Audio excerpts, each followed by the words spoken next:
আলোয় থাকি, অন্ধকারে থাকি, দুঃখে সুখে যে যেখানেই যাই, রৌদ্র ছায়ার অজস্র বাঁক ঘুরে পথের শেষে তাকেই খুঁজে পাই। হ্যাঁ, তাকে খুঁজে পাই বারে বারে। তিনি প্রকৃতির কবি, তিনি প্রেমের কবি, তিনি প্রাণের কবি, তিনি আমাদের সকলের রবীন্দ্রনাথ। আমরা যখন আমাদের এই শহরের দৈনন্দিন জীবনযাপনে ভীষণ একঘেয়ে বোধ করি, তখন প্রকৃতির কোলে ফিরতে চাই। রবীন্দ্রনাথও বারবার প্রকৃতির কাছে ফিরতে চেয়েছেন এবং নাগরিক সভ্যতার প্রতি তার যে বিতৃষ্ণা এবং গ্রামের সহজ সরল জীবনের প্রতি তার তীব্র আকাঙ্ক্ষা এই কবিতার মাধ্যমে ব্যক্ত হয়েছে।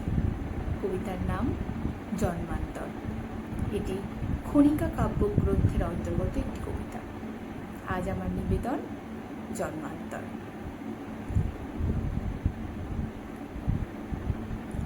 আমি ছেড়েই দিতে রাজি আছি সুসভ্যতার আলোক। আমি চাই না হতে নববঙ্গে নবযুগের চালক।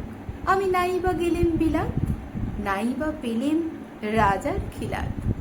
যদি পর জন্মে বাইরে হতে ব্রজের রাখাল বালক, তবে নিবিয়ে দেব নিজের ঘরে সুসভ্যতার আলোক।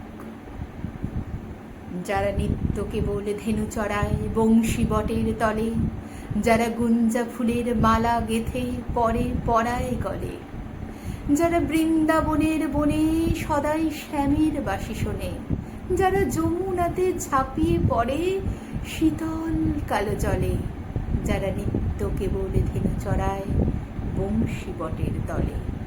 ওরে বিহান হলো জাগরে ভাই, ডাকে পরস্পরে। ওরে ওই যে দধিমন্থ ধ্বনি উঠল ঘরে ঘরে, হ্যারো মাঠের পথে ধেনু চলে উড়িয়ে গোখুর রেণু, হ্যারো আঙিনাতে ব্রজের বধূ দুগ্ধ দহন করে। ওরে বিহান হলো জাগরে ভাই, ডাকে পরস্পরে। ওরে শাওন মেঘের ছায়া পড়ে কালো তমাল মূলে, ওরে পার ওপার আধার হলো কালিন্দেরি কুলে। ঘাটে গোপাঙ্গনা ডরে কাঁপে খেয়াতরির পরে, হ্যারো কুঞ্জ বনে নাচে ময়ূর কলাপ খানি তুলে। ওরে শাওন মেঘের ছায়া পড়ে কালো তমাল মূলে।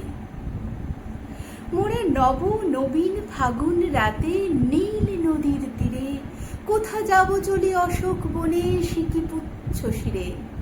যবে দোলার ফুলরশি দিবে নিপ শাখায় কষি, যবে দক্ষিণ বাই বাঁশির ধ্বনি উঠবে আকাশ ঘিরে। মোরা রাখাল মিলে করব মেলা নীল নদীর তীরে। আমি হব না ভাই নববঙ্গে নবযুগের চালক, আমি জ্বালাবো না আধার দেশে সুসভ্যতার আলোক। যদি ননি ছানার গায়ে কোথাও অশোক নিপের ছায়ে, আমি কোনো জন্মে পারি হতে ব্রজের গোপবালক। তবে চাই না হতে নববঙ্গে নবযুগের চালক।